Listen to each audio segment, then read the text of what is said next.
some good questions after that. All right, obviously, I haven't seen you guys since the last game, so I know there's lots of things to talk about it.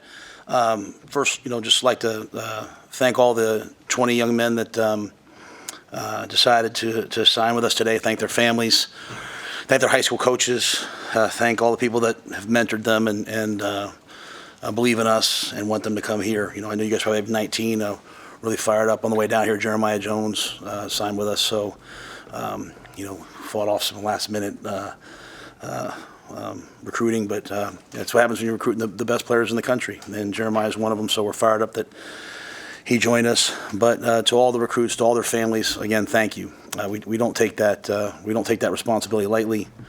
It's been for some of these guys, you get in, you take the job that first year, it's kind of like triage, like you're figuring out who to recruit. The second year, you're really getting to know people.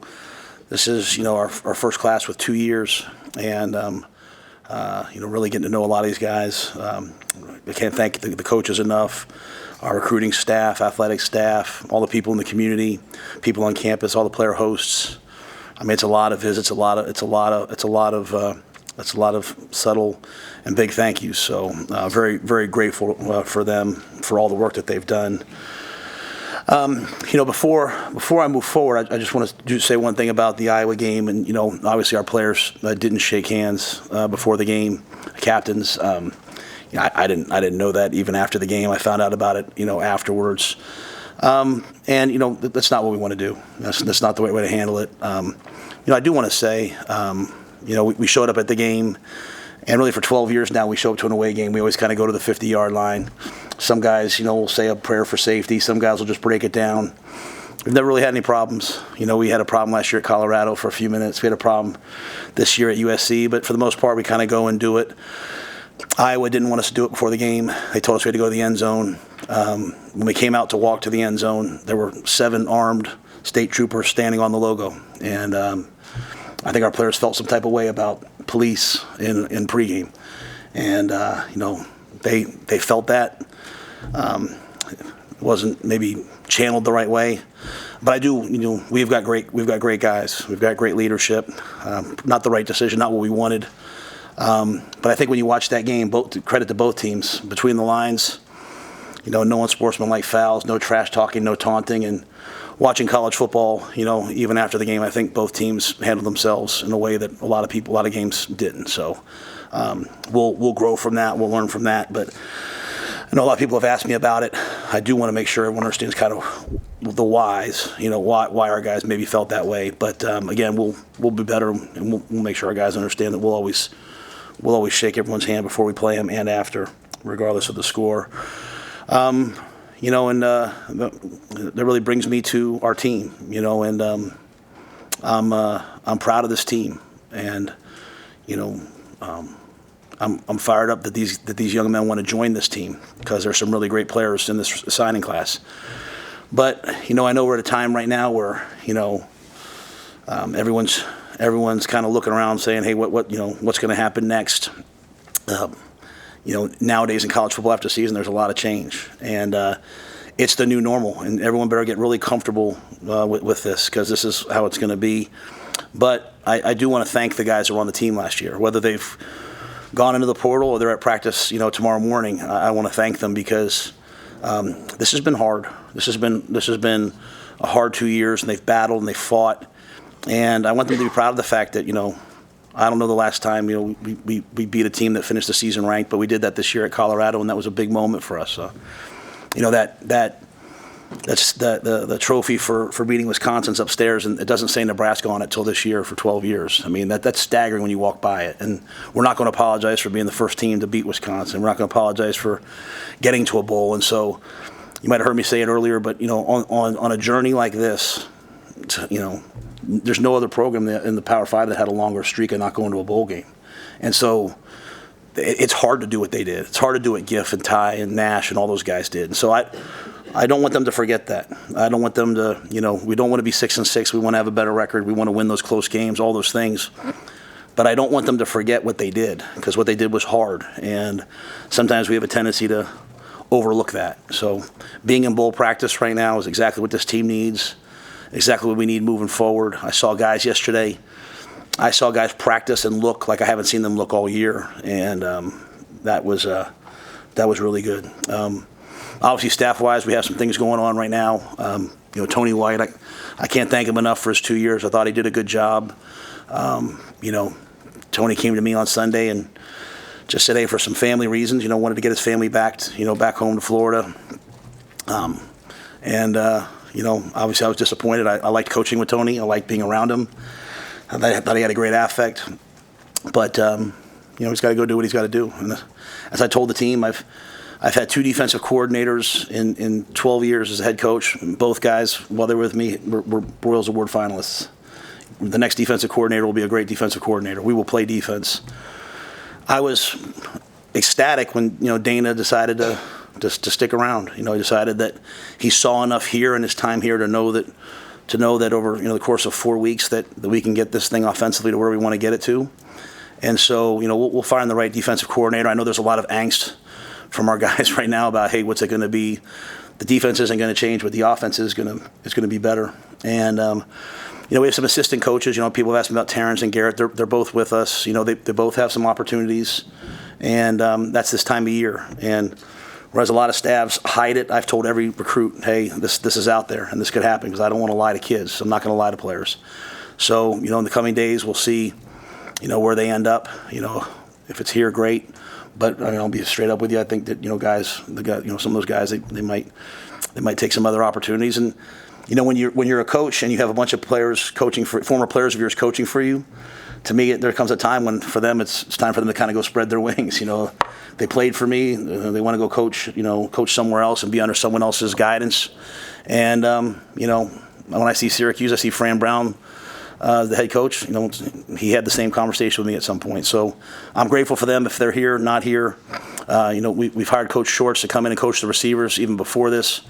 The initial plan was to have both he and Garrett there. Dana's offense, they've always kind of had an inside and outside receivers coach. It was Dana's only request. After 4 weeks, he said, Matt, I love the entire staff. I like working with Glenn. I like working with Sad. I like working with Donnie. I like working with EJ. But I do want to bring in my guy that I trust and believe in. He's one of the best recruiters. Great coach who kind of knows our system. So we made that, and then we'll see what happens as a result. And then finally, portal. I know everyone's kind of flipping out a little bit right now. I tried to prepare everybody. I tried, even with the signing class we have today, even with the kids in the portal, we're still over 85 scholarships. Like, there's going to be more. And everybody's journey is different. Jamari came in to see me first thing Monday morning. We hugged. I never expected Jamari to be back next year. And then he came to me and said he wanted to come back and play. I thought he was going to go to the NFL. He's going to do what he has to. Everyone's got a little different story. Some guys, this is just a different age. Everyone comes in now. Am I going to start? Am I going to play? And I think you guys know me well enough to know I'm not going to tell everybody what they want to hear. I'm going to tell them the truth. And some guys will stay. Some guys will go. A lot of people want to come here right now. We're getting a lot of calls. It'll all be fine. It'll all be great. And as I look at where we're at right now, everything that's happening is by design. My history's always been to be 6-6 in the second year, get to a bowl game, and the third year make a jump, and we'll make that jump. And I'm adapting to the new landscape. When I first got here, you could only transfer once. Now you can transfer twice in a year. We'll adapt. We'll have good players, and we'll play good football. So. I know it's a lot of things, but I've gotten asked a lot of questions on and off the record, so I figured I'd address them as best I could. And with that, I want to take whatever questions you have, but I do want to make sure I finish by saying thank you to all those recruits again, because I think this is an excellent class, and I think we got some guys who can come in and play early, because this class is going to have to come in and play early. Matt, to confirm, who's the defensive coordinator for the bowl game? John Butler, and John's definitely a candidate for the job right now. I brought John in. Knowing that at some point Tony was going to leave, whether it was a coordinator job or head coaching job. John's been a DC before. So, right away I just said, hey, John, I need you to take this over and run with it. So, he's done a great job in the season of putting together game plans, and passing game plans and stuff with Tony. And, he'll take that. And so I'll talk to some different people. I have talked to some people. I've had a lot of players come into me and voice their opinions. And a lot of guys love John on the staff, on the team. But that's one of the reasons why we hired John was in case this happens. So we'll see how it goes. Shorts will coach the bowl game for you guys. Yeah, he'll be at practice. What's the timetable on that kind of the defensive coordinator move? How quickly do you want that to happen? Yeah, I've despite all the angst, because I get the angst, right? Like I get I don't ever want to make a bad decision. I think sometimes when we rush, we make bad decisions. And so, even yesterday, I was able to go out to practice and, we put the ball down and we're competing and John's calling the defenses and I can kind of get a rhythm for how he does it and all that. So I feel really comfortable with him. I feel really comfortable with some other coaches. I can't tell you the amount of people who are interested in the job. I mean, I'm talking about sitting current Power 5 coordinators. I think what's important to me is I like the way we play defense. I like this defense. I like these fronts. I like the multiplicity of what we did. We did some different things against Iowa that I thought were great. And so I don't want to switch to something different. I want to do this defense. And so whoever that is, I don't want to make that decision for a short term, we all feel good about it. I don't want to make a splashy hire. I mean, if we'll all remember when I hired Tony in the 3-3-5, my phone didn't stop blowing up. How's the 3-3-5 ever going to work? And people were panicked, and I think it's worked out pretty good. So I have no timetable other than just to get it right. Just to make it right. When you have essentially 2 coordinator changes this close to the early signing period, what were the challenges of trying to of keeping the full class, pretty much intact? Yeah, I think I think people were excited about Dana. I think people, while those guys had relationships with the coaches on the staff, and a lot of that hasn't changed. I think obviously the Tony thing, kind of scared people. I think Terrence's name being out there scared people. And I say this with the greatest respect. We're going to be a defensive team. We're going to play defense. Like Terrence is my 5th defensive line coach, that I've had as a head coach. And, Hassan Reddick was a first-round draft pick. Brian Burns, had a great career. I mean, we've had great players up and down the board. And so I love those guys. I'm not saying anything to take away from it, but, we're going to play great defense. And we're going to have great defensive players who go on to get drafted. So I think that message to people, stability. I mean, again, this is how we do things. Just come play for us. And I think the relationships that our recruits and families have with the whole staff, from Susan Elza to Corey Campbell, from Kristen Coggan to Ron Brown to just Gus Felder across the whole gamut, I think make them feel good about kind of what will happen here. When you look at the transfer portal, does your dial change a little bit about how many more transfers you might take given the nature of the availability of players, especially with the 105 roster? And then 2, are there positions that you feel like you want to prioritize in the portal? Yeah, so my feeling on the portal has changed even through the course of the last year. My biggest thing was I never wanted to be the coach who came in and took young people and said, "You're off scholarship." The NCAA has kind of done that with the 105 rule, and there's some different things they're going to do. And so, I did a PowerPoint on Monday for our team about the 105 rule and rev share. I want them to know the facts, right? So, we're gonna be aggressive in high school recruiting, and we're gonna be aggressive in the portal, because that's just the new way of doing things, right? Like when I was in the NFL, we tried to be aggressive in free agency. I just never wanted to, I didn't want to flip the roster by just coming in and telling kids to leave, right? But I don't have to do that now. We're still, like I said, we had to go from 150. If you think about it, we want to be at 105 next year. You had to go from 150. Let's say you have 20, 30 seniors. That's 120. You got to get down basically to 70 to be able to add 20 new signees and then 15 portal guys. Let's say 7 on each side, 10 new portal guys. So I tried to warn everyone there would be a lot of attrition, a lot of scary attrition, but it's all part of what has to happen right now. I think as we move forward, it'll be a little bit more normalized. But I mean, we have schools with 10 guys that are already in the portal, or say they're going to the portal, or reaching out somehow, some way. And the portal doesn't open until Monday, so we're trying to do everything the right way. But I'm just telling you, this is like nothing we've ever seen before. I mean, it's just completely different this year than it was. And we have revenue sharing now. We have a healthy bottom line, and we have the money to go do it. We have 1890 support, but we also have revenue sharing as well. So 1890's been amazing, and what they've allowed us to do is is elite, right? I mean, basically we had 85 scholarship players plus probably another 20 guys that paid for school with NIL. We had 105 scholarship players, so you're going to have some attrition to get back down to where we're going to be at. So, but yeah, I think we're going to be aggressive in terms of the exact positions and all that. I don't know. I want to say necessarily that. I don't think there's any position we wouldn't look at. I mean, I think we're going to bring in competition and let guys compete. Let the best players play, and rotate a lot of guys on defense, play a lot of guys on defense, and kind of go from there. I think naturally quarterback. Do you try to re-recruit Danny out of the portal, or do you go thinking about getting a fourth quarterback in the class? Yeah, I think we've made a commitment to Heinrich that we would let him explore some other positions. So he really wants to be a pro player with his athleticism. So that would probably mean we would need to look at really a third quarterback. I don't want to speak about each kid as they go in the portal because I don't think that's fair to those guys. Other than I think Danny did everything the right way, and I respect him. I think he's going to be a great player. We'd love to have him here, but TJ's coming in, and we're really high on TJ. And so if we need to get a third guy to be in that room, then we would do it. We probably will. And Heinrich obviously gives us some flexibility.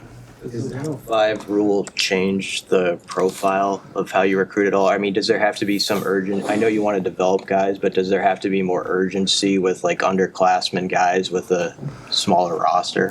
Yeah, I think the way we look at it is I just completely, when we did this, I just completely flipped over back into like what we did in the NFL, where you have a 53-man roster, and you have maybe 6 wideouts.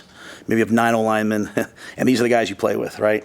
And so then you have like another 53-man roster that's like your developmental. So that comes out to 106, basically, and say 57 and 50, whatever, you guys get 48. But you basically have two 53-man rosters in our mind, right? And so these guys are playing. The guys who play, the resources, these other guys, they're coming, they're getting an education, they're developmental player. But, the high school players that we sign, we were very blessed when we got here. There were a lot of older guys on defense. The young guys that we sign on defense, either we signed last year or that we signed this year, when they come in, we're going to hope that they play. If not, they kind of go over here. They're on the developmental group, and then in a couple of years, they'll be John Bullock. They'll be those guys. So we'll try to take a two-pronged approach, sort of, hey, developmental guys and then guys that are ready to play right now. And, whichever way we have to go with each kid, we'll go, and we'll be honest with them. And if they want to go through the process of turning themselves into a great player over time, then do it. If they want to kind of, hey, it's either hit or miss, then we have to do that as well. Is Jalen Gramstad going to come back for a 6th year, or is he going to be done too? I don't know that he's decided that. He's out of practice with us. I think he's still trying to figure out what's next for him. So Out of practice, you said. he is out of practice, yeah. You signed a handful of kids from the state. How important was that obviously they're great players, but to have them in being Nebraska kids, that's got to be a nice little bonus for you. Yeah, no doubt. I think this program means something to them. Representing their state means something to them. They all had options. They're all really good athletes. They all have the traits that you want. Christian Jones is, got as tough a mindset as a guy you can have. Yet at the same time, he, can run 10.8 in the 100-meter and can fly. And so, those guys all have those skills. Connor Booth had an amazing year. Jackson Carpenter, 10.5 100-meter. I mean, there's a lot of guys that we signed in state that really great athletes. I remember, Caden Vermoss came to our camp and it was like 4.49. I was like, no doubt. So those guys all have the traits to come do it. A couple guys, Tyson Terry and Pierce Mooberry are banged up, but they'll get healthy. So we've been fired up from those guys since day one. You signed 2 running backs and some high-level wide receiver recruits as well. Just what do you think about those skill position guys that you've added on the offensive side? Yeah, we were able to flip Mosey, in the summer. We were able to flip Cortez and get him here, which was obviously big for us. Signed Jeremiah Jones, signed Connor Booth and Jamarian Parker. So, like I said, Jackson Carpenter can really, really run. So, we signed Ja'Cory and Carter last year, who've come in and played a lot. Now you signed a couple more guys. You hope they come in and play a lot. And, pretty soon you have a pretty salty, wide receiver room. And so, like I said, the guys that are here right now or who come in with us right now and help us make that jump from 6 wins to what will be next. That's hard to do, and so they have to have a toughness and an eagerness to want to get that done. And so I'm really excited about the skill guys we signed and what they can bring. It used to be on signing day, it was a battle in the living room to get a Cortez Mills or a guy like Jeremiah Jones here. But for you guys with NIL, how important is that now? I mean, it almost seems like the NIL is the battle now when we go down the stretch for a Mills or a Jones. Yeah, I don't think either one of those guys made their decision based off of money. I think they went where they wanted to be. I think obviously it's like when you're looking for a new job, if the salary's in the same ballpark, then you kind of go where you think you're gonna have the best experience, the best quality of life. So, like I said, from where I got here to where NIL was to what the Pede family has done and the investment they've made and all the people who donate to 1890 to what really Troy has done to kind of unite all of that. Now with the future into revenue sharing, it's given us a chance. You think about it think about some of the places we flip guys from. You're talking about SEC schools, you're talking about really good, and so you have to be in the conversation. Again, I don't know that's why people go there.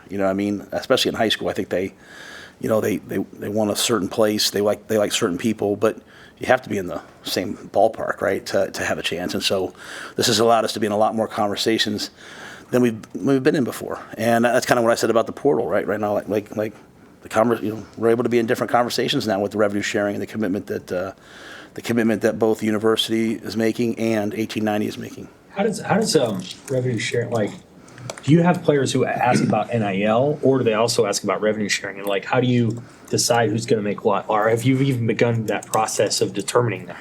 Yeah, I think players right now, again, because NIL is still going on at the level that it's going on, it is the main thing this spring. Then it turns into revenue sharing July 1st, pending the House settlement going through and being approved. So yeah, I've had a lot of players. I'm always really open about it. I've had a lot of players, ask me, hey, what's this going to look like?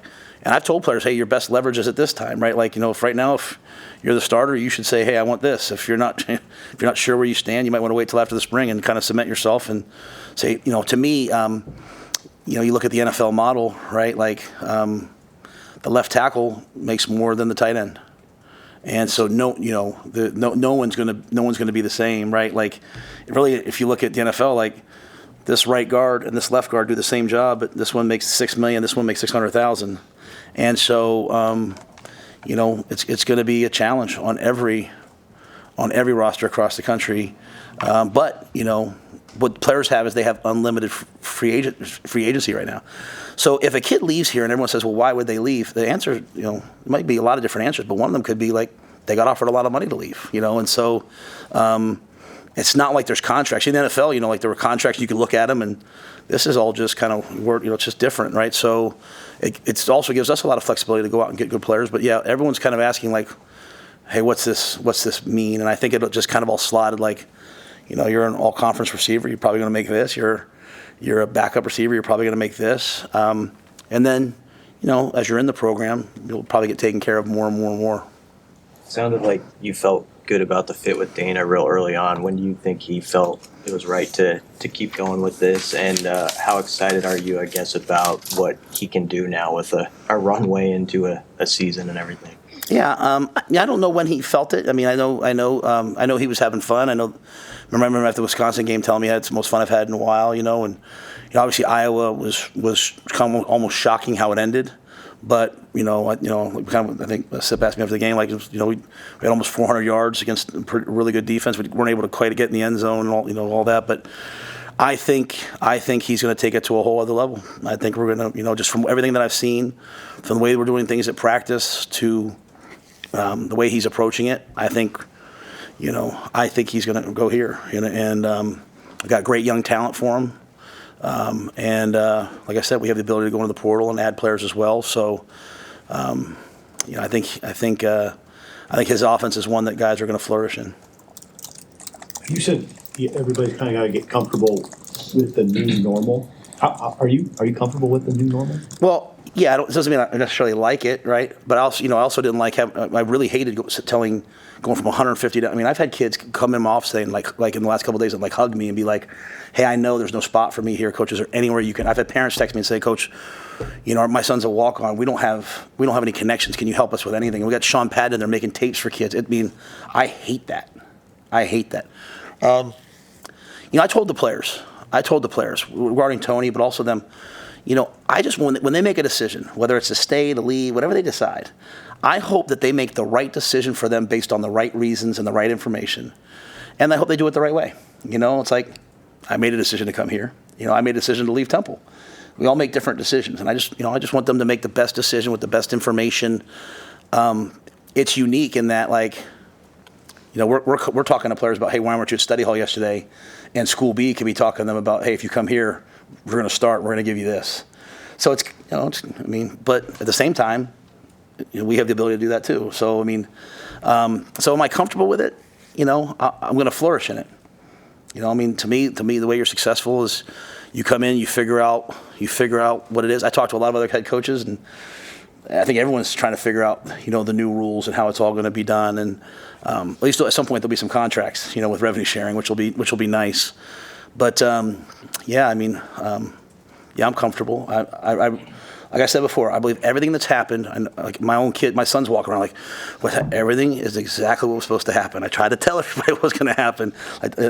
Not every. Did I want Tony to leave? No, but it's okay. Coaches are going to leave. If we have good players, guys, and we have good coaches, then people are going to come try to get them. If no one's trying to take our players and no one's trying to take our coaches, it means we're in trouble. And so that's what it's going to be. And the thing I'm seeing is that people all over the country are saying Nebraska is one of those places with resources. So, hey, coach, I'd love to come coach there. Or, coach, I'd love to come play there. What stood out to you about Malcolm Simpson as a prospect? Just, I think it's when I watched his basketball tape. Just unbelievable explosiveness, athleticism. You watch his senior tape in football and it really shows up on the field. Great, demeanor, gregarious, fun. But, we're not looking for, big, non-moving D linemen. We want guys who can get up the field, be athletic. And I think that's what you see with, that's what you see the growth in Ty. You look at Ty from, what he did last year to what he did this year was just such a huge jump. And I think Malcolm, Cade Petschok, those guys have that explosiveness where they can come in early and really be two guys, that help on that D-line. I think we have some really good young D-line prospects we've been excited about that are already here, but those guys will come in and add to it. Broadly speaking, how would you grade the athletic profile of these 20 guys, how it stacks up with your peers in the Big Ten? Athletically? Like as players, you're saying, or just like the traits? Okay. The raw traits that you. I'd put our traits up there. I haven't studied who everyone has, right? So I don't want to. But I think, we don't offer a kid a scholarship if we don't think he's going to be an NFL player. If we don't think he has the chance to be an NFL player, we don't take skill guys who can't run. I think the one thing that we've kind of added here is, I think when you come to the University of Nebraska, you have to have a competitive streak and a mental toughness that that is really pretty elite. You can't be kind of competitive. You have to be really competitive to win in today's Big Ten. And so we've kind of I think we've maybe given more for that. I think half of the guys that are on this class played for a state championship, like guys who played at a high level. But yeah, I think when you look at the height, weight, speed, trait, length, all those things, and you got a lot of guys who've won a lot, I think we're right up there. Matt, with the bowl game announcement Sunday, what is the practice schedule? Are you hoping to do 4 days a week? How many days of practice can you get in a week? Yeah, we went Tuesday, Thursday this week. Okay, so we lifted on Tuesday, then we're lifting tomorrow. We practiced yesterday, and then we're practicing tomorrow. And those seniors aren't practicing. It's just the young guys. So we can really, really lay eyes on them, right, and really develop them. Then next week it'll probably be 4 days, probably Tuesday, Wednesday, Thursday, and then a Saturday practice. We'll probably have some visitors in, from the portal guys in on Saturday, I would assume. We'll see how that plays out, and then probably another week of that, kind of heading into wherever we're headed. Right, if we're playing on the 28th, or we're playing on the 30th, that'll kind of dictate exactly when we're doing what. Are you expecting any bowl game opt-outs? I think just the guys that have gone in the portal so far. I mean, Ty's expressed to me that he wants to play. I think Ty should be a first or second round pick. So, I've told him, hey, whatever you want to do. But I mean, I don't know. I mean, I'm having more meetings with players now than I can even express to you. So, kind of everything as it comes. But really, what bowl games have turned into. For a lot of teams, there's teams that took 40 and 50 guys to bowl games, scholarship guys to bowl games the last couple of years. It's really turned into like the first game of the next year for you. It's like, hey, look at USC last year. Miller Moss went out and threw for 500 yards, and they're like, hey, this is our quarterback next year. So I think if a veteran guy wants to play in it, we're fired up. But this is really a chance also for a lot of the young guys to really grow and accelerate in these 3 weeks. Will your 14 early enrollees go on the bowl trip, or a lot of them at this point? Yeah, Susan's been working on that. We're expecting all of them to go, even the ones who are injured. I don't know how much they can actually do on it, right, because they have some acclimation and all that. But I think just being on the bowl trip, being a part of everything, I think is going to be really, really good for them. What are you getting in Dawson Merritt? Oh, man. I mean, I went and watched Dawson play a game this year, and I've always loved his mindset and who he is as a person, man. But, I texted him. We have a whole staff group chat, which is I don't know how many people Susan manages. It's a lot. And I was like, Dawson's a 5. This guy he's athletic, he's physical, he's smart. Man, he'll come. I told him this morning when I talked to him after he signed, I was like, come in ready to play, because he's got all the tools to come in and play and help us. What is he? I mean, how do you envision it? He'll be an outside linebacker. He's a guy to me that can go out and play in space and can cover guys in space and can play man, can bring pass rushing elements to you. He's a true outside linebacker. I'm not interested in number, but is there other guys that you would say that definitively they can come in and play? Oh yeah, I mean, I think there's a bunch of these guys that we expect to play. I think. You don't want to put that on guys until they get here, but I want them to have the expectation. I want Cortez Mills, I want him going to bed tomorrow thinking about him coming there to play. I want these guys, and if everyone should think that, but I think we think that the caliber of some of these players that we're bringing in, we expect them to come in and help. And I know you said you didn't want to rush into naming a defensive coordinator. Take your time, look at all the candidates, whatever. Would it surprise you if you did not have a coordinator in position by the bowl game?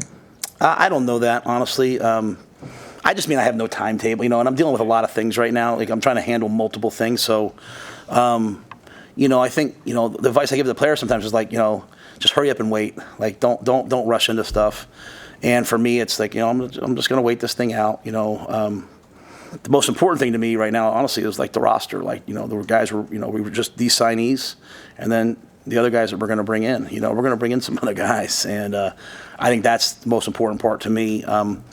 Again, the defense isn't going to change, so I'm not really interested in hey, this guy's vision of this and this guy's vision of that. But I wouldn't be surprised. I mean, honestly, I wouldn't be surprised if in 2 days I said, hey, this is the guy. I mean, when I know. I just don't know that I know yet. So it could be a week. It could be at the bowl game. I won't do it until I know, and I won't hire any other positions or anything else comes open until I hire, a coordinator, and really the same offensively. I'll let Dana and I'll let the defensive coordinator be a part of anything that we have to hire if something comes up. What's the plan for Sat moving forward? Yeah, he's going to coach tight ends. I think our tight end play this year was excellent. That's what Dana thought. I think we have some young developmental guys we really, really like, and that was Dana's call. I gave him full reign on, hey, whatever you want, and Sat wants to be here, and I think he's done a great job in recruiting, and I think he'll continue to help us. Latif was probably recruited by a couple of different coaches here. What do you like about him? What did Glenn? What did Dana like about TJ coming in? Yeah, I love his accuracy. I love his release. I love his ability to progress, get through progressions. He brings a mobility element that's nice. He's a winner. He's confident. Glenn was, one of the first guys, seeing him and really liked him, and then I followed quick suit, and then Dana's on board as well. So I think TJ's a guy that we earmarked, and we're able to get up here, and he liked it, and he's I think he's going to be a really good player. All right, good to see you guys. Thank you.